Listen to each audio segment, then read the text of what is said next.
Hey guys, welcome back to my channel. I am here with a bi-weekly reads. I don't know. I actually did film, ooh, my crazy hair. Um, I did film a second weekly reads, but then I went to edit it and like there was really only 4 minutes of usable footage. So I was like, we'll just make it a bi-weekly reads and talk about all of the things that I've read in the last 2 weeks, which I'll have more to talk about. So I have my homemade bubble tea, which I am quite pleased about. And I'm ready to tell you about the books that I have finished and then what I'm in the middle of. Okay, so the last time that, well, in my vlog you will have seen I was trying to finish Under a Dancing Star. In that video, I did not finish it that day, but then I finished it the next day. So this is a YA romance, and I've read one other book by this author called A Sky Painted Gold, which I loved for its slow burn romance.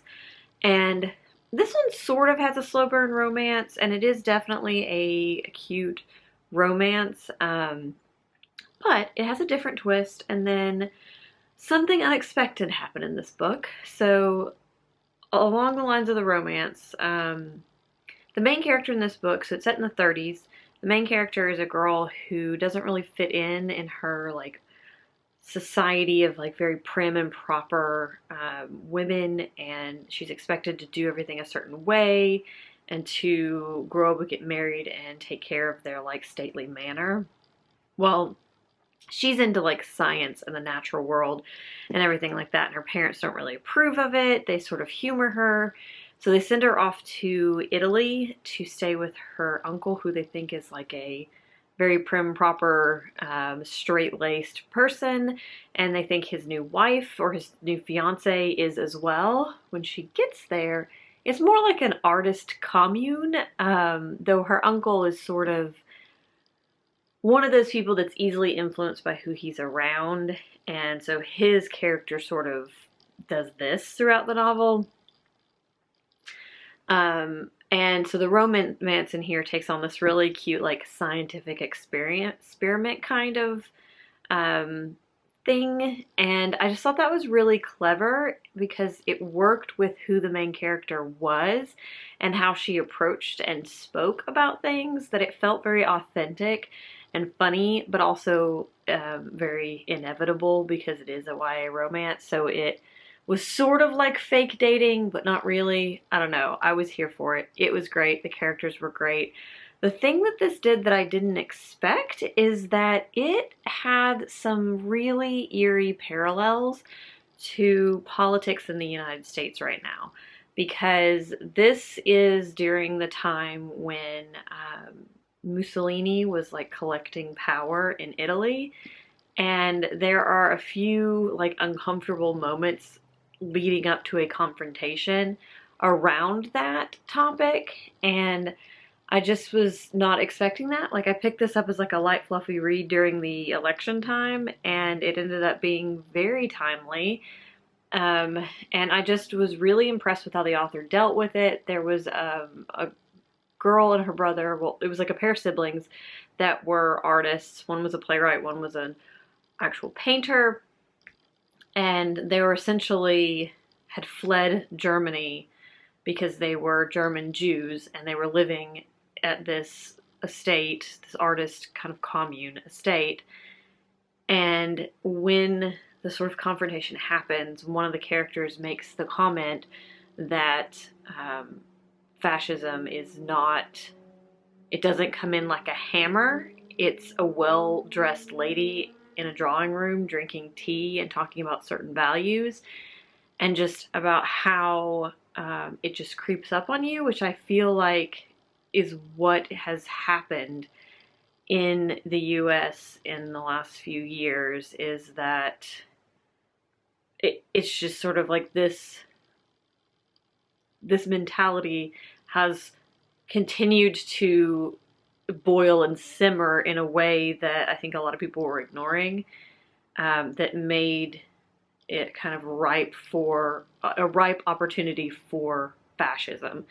So there is that. This is a great book. I think it did great things, and I am just continually impressed with this author. The first book I honestly picked up on a cover by, because as you can see, they're very foiled and beautiful.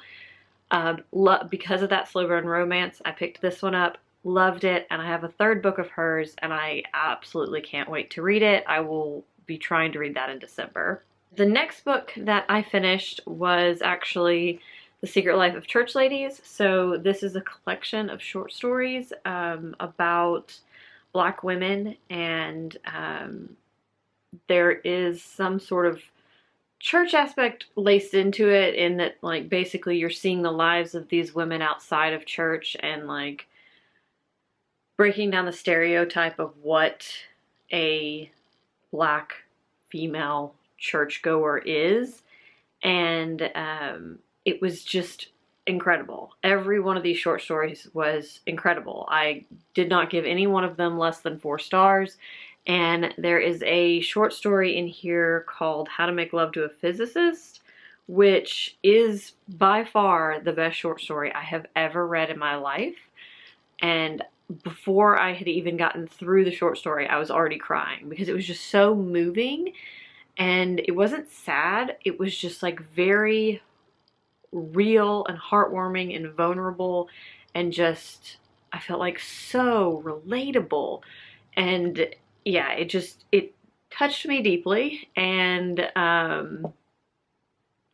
yeah, this is such a good collection. I picked it up because I saw, I saw Tracy from the Stacks pod talk about it on our Instagram, and then I also saw it on the National Book Award long list for fiction, and it did not win that, unfortunately, because I really think it did. This is a sidebar, but the book that did was Interior Chinatown, and I was interested in that book, and I kept going back and forth on whether or not I was going to pick it up, and then I heard the author speak because he was not expecting to win, and he was so funny and adorable that I went on Blackwell's and bought the Europa edition of his book. So I will be reading that one as well. But National Book Award long list was on point this year. I have not paid a lot of attention to it in past years, and now I'm kind of regretting that because this was fantastic. And then the other books that I have that are on the fiction and nonfiction list are things that I'm very excited about. So I will be paying more attention to that award in the future, and I'll probably go look at their backlist as well, because I bet there's some fantastic books on it. But if you haven't picked this up, I absolutely would.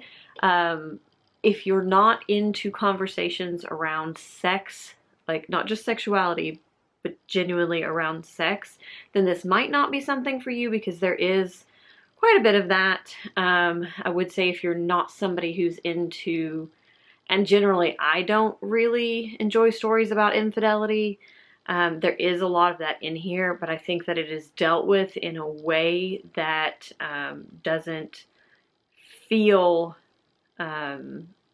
basically you're seeing the consequences of it. So it's very real and very like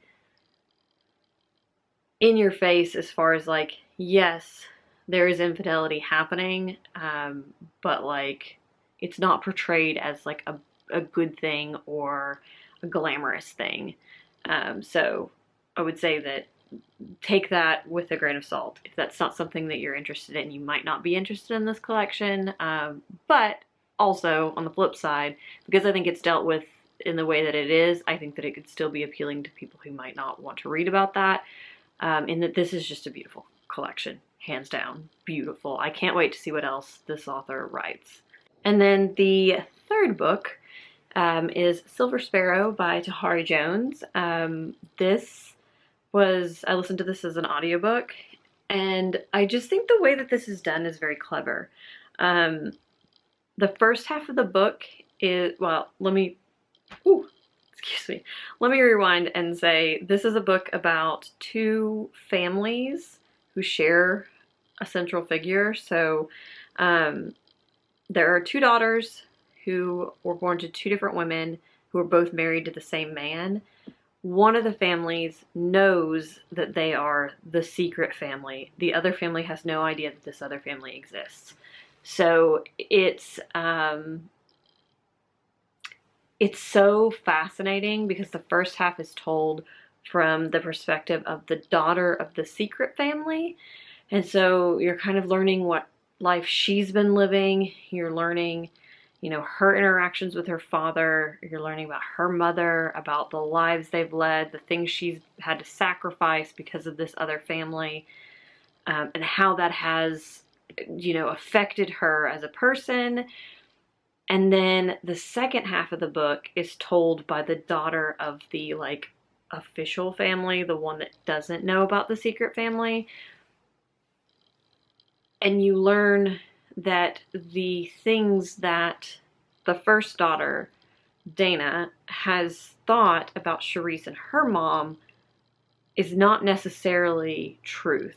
So I love the kind of flipping on its head of you think about Charisse and her mother in a certain way, and you think about the experience and these just privileged and lucky family because they don't have to deal with the consequences of the dad or the husband's actions because they don't know about it and they just get to live their life and have whatever they want. And then you see from the daughter's perspective, Charisse, how their family came to be and what her life has been like and how, unknowingly she's been affected by this. And then you sort of see the two worlds collide, and it was just, it was really, really cleverly done. I was angry with so much of this, but in a way that you're supposed to be angry, and I felt like the ending was incredibly realistic, heartbreaking, rage-inducing, but also how else was this going to end kind of situation. So I don't want to say too much because I don't want to spoil it, but it's definitely a very cleverly written book, very interesting character study, and I really enjoyed it. So I would definitely recommend this. All right, so now for the books that I will be reading for the rest of the month. I am in no way going to finish my TBR for the month. I can see them sitting over there. There are 4 that I probably won't start at all. So, currently I am reading 2 books, and this is probably going to be what I read for the rest of the month. First one is Mediocre. This is eye-opening, enraging, and not what I had expected.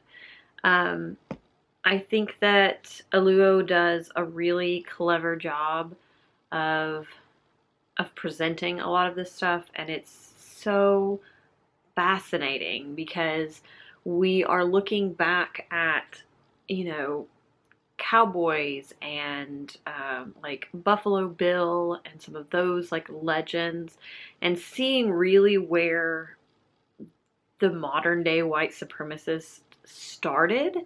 So we're really seeing what led to where we are today and why there are so many,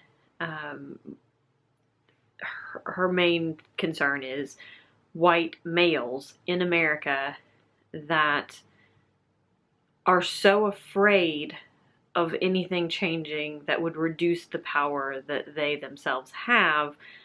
And it's fascinating because I feel like after the election there were a lot of people left wondering why are there so many people that are like this? And I feel like of what I've read so far, this is definitely kind of bringing together a lot of thoughts that I had previously sort of half formed. And it's also just, there are so many things in the US's history that are just infuriating to think if that one thing hadn't happened, how different would our world be today? And it's so much of our society if not all of our society, is basically built to support white people and white males more specifically. And it's just like, ugh. Like the thing, I mean, I just finished the chapter on higher education and like how we went from a relatively affordable higher education system that was worth the money to invest in a degree because you would get a job that would make that money back in no time, to a system where a degree is so exorbitantly expensive that you have people left wondering, like, is it worth it, even though our job market almost exclusively demands that you have a degree in order to make any kind of money. And how basically racist and sexist government policy is part of what caused this. The stripping away of tax money and, you know, government funding to higher education. Some people. Motorcycles. This is a perpetual problem. How those things led to a degree being so expensive in relatively short manner of time. And then like the whole chapter about cowboys and Buffalo Bill and just like the way that the US essentially just exterminated indigenous people for their own benefit. Like for white people's benefit, obviously not the benefit of indigenous people. And like, it's disturbing, and it's just makes you so angry. And it's just like, I don't know, it's just like, when will it stop? Like, when will we get to a point that we start to actually even things out and actually work towards unity? Because I don't think that we are in any way close to that, and that is so absolutely heartbreaking and rage-inducing. Like, I feel like I keep saying rage-inducing, but like, genuinely, I am angry that this is something that we are still perpetuating, and it's blah. Anyways, I'll just go on a long ranty tangent if I continue down that path, so we're going to move on. But yes, worth the read, and I'm sure I'll just get angrier the more I read. I'm also reading The Knights of Maison Rouge by Alexandre Dumas. This is set in, I don't know a lot about this, to be honest, 1793, Paris, so Marie Antoinette time frame. French Revolution, is that the same time frame? I think so. It's been a while since I've read any like any Dumas or historical French historical fiction. But I think this has something to do with like spies and a plot and romance and who knows what. But it does say something about it being like in the adventure fiction genre that is typical of Dumas. So I've read a little bit, and writing is great, which is what I usually expect. Obviously, I mean, I don't know if everybody knows, but there is some debate over whether Dumas actually wrote any of the books or how much of them he wrote.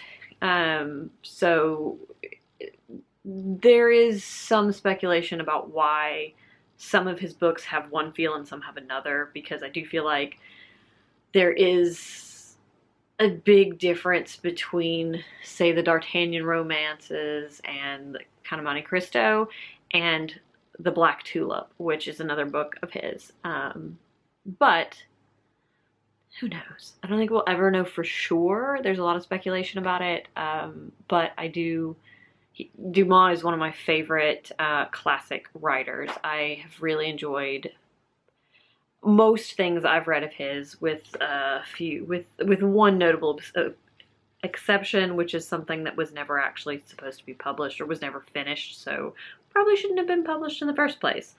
So there's that. But I'm on so many tangents today. But I'm reading this. I doubt that I will finish this by the end of the month because I am like 26 pages in and it's almost 400 pages. So, and this one is my priority. So this I am going to finish by the end of the month. That's why it's my priority. I'm hoping to read another like 40 pages of it today to get roughly halfway through it, and then I will read it throughout the week. This week is American Thanksgiving, which normally would mean I would get a ton of reading done, but it is 4 days that Grayson is here with us and not with his Nana. So I don't get a whole lot of time to read or do anything that's not play with Grayson, which is fine because, you know, he's young and enjoy that time. But just to say, like, Thanksgiving break is not what it used to be. So I probably won't finish both of these, but I will finish this one. And I'm not going to be doing monthly wrap-ups because I never enjoyed that format. It was always just a lot. So anything that I finish at the end of the month, I will wrap up in 2 weeks when I talk about whatever I've been reading in the last 2 weeks. So there's that. Yeah, I'm gonna drink the rest of my bubble tea and possibly film another video and then spend the rest of my afternoon reading. So, hope you guys are having a wonderful day and I will see you next time. Bye!